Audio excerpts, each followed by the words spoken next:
This video session is for EC71 Wireless and Mobile Communication Laboratory for 7 Cell ECE department.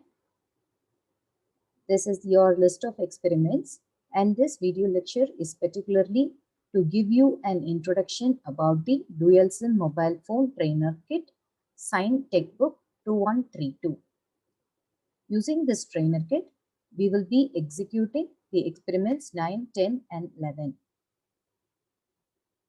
The features of this particular textbook is it has a real-time mobile operating unit so that we can understand the signal transmission and reception and other voltage and other kind of readings we can obtain when the mobile is in different modes of operation. And it operates on a dual band frequency network. It is a GSM mobile phone. GSM means Global System for Mobile Communication, and it operates in two frequency bands. One is 900 MHz and another one is 1800 MHz. And it has a color TFT display. The TFT display is a variety of LCD display. TFT means thin film transistor technology. And with this kit, we will be able to understand the dual SIM mobile phone working operation by making calls to the mobile phone and by receiving calls from the mobile phone.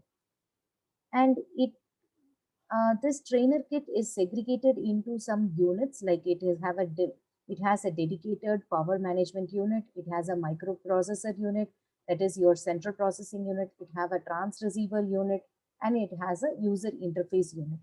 By seeing the kit, we can understand the different sections of operations with the different output, what we infer from the trainer kit. And transmitter and receiver frequency measurements and bandwidth verifications are performed with the help of a spectrum analyzer connected with the mobile trainer kit. And since it is a GSM standard mobile phone, it comes under 2G technology and it makes use of GMSK signal transmission.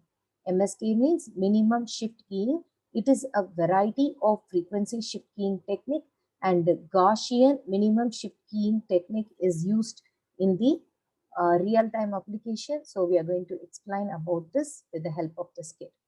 And detailed study of user interface control signal is available.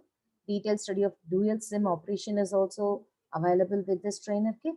And battery identification and charging system can be identified, and switching function for this particular mobile trainer kit can be understood. So these are the salient features what we are going to study with the help of this textbook. And this is the diagram of your textbook, and the upper diagram shows, these diagrams are available in the trainer kit as it is. And you can see here, this is the transmitter section and this is the receiver section. And since it is a dual SIM phone, you can see the dual SIM slot is available, processing unit is available, and user interface unit is available. This is a block explanation. And here we have the real part of your mobile phone, and these parts are explained with the help of the labeling system.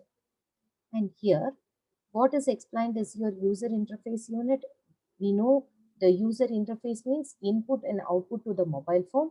So we have a buzzer unit, a speaker unit, a mic, a speaker, as well as LED displays and keypad displays. So all these things helps us in providing input to the mobile phone and by observing output of the mobile phone. Here comes the technical specification. This is a cellular system which works on eGSM.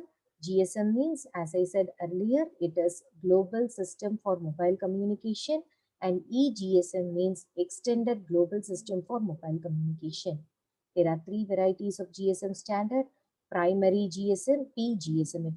It is defined as pre-GSM, and we have extended GSM, and then we have RGSM, which is used by railways. And this GSM mobile phone is used in two different frequency bands, and one is 900 MHz and another one is 1800 MHz. And here you can see the transmitting and receiving bandwidth, and out of which we can understand that it has a lower sideband and upper sideband, and we can estimate the bandwidth by subtracting upper sideband from the lower sideband. In case of the first frequency band, 960 minus 935 will give you the operating bandwidth of the system. Similarly, all the bands are explained here, and we have an output power of 3.2 milliwatt watts to 2 watts, and the corresponding dBm, decibels in milliwatt, is explained here, and the channel spacing. So, as I said earlier, there are two dual SIM operated in a single mobile phone, and there must be a guard band between the two channels, and this guard band is provided with the 200 kilohertz spacing.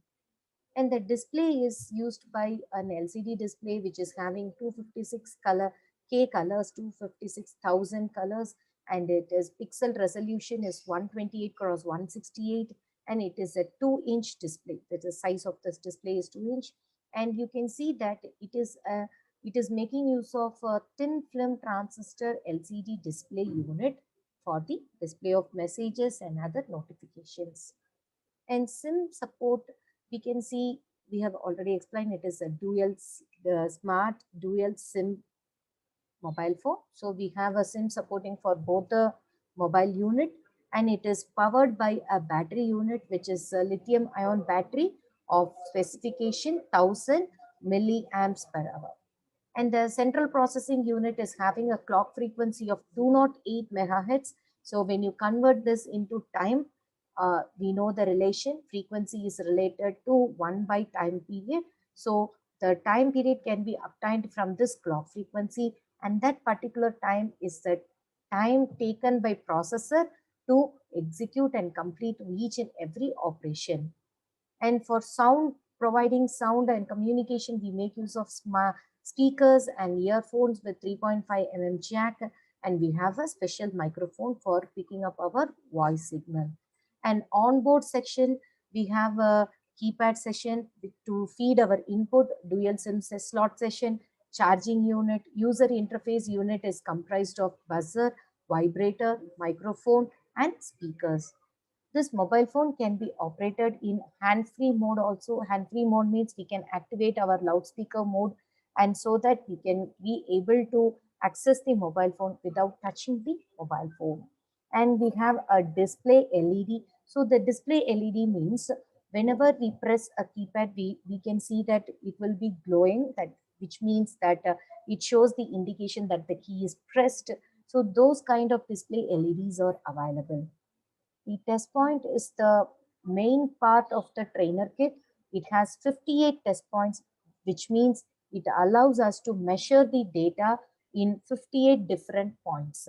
And in the consecutive slides, I will be explaining what are those test points. And we have a 35 switched fault unit which configure our mobile trainer kit to transmit and receive signals in dual SIM operation.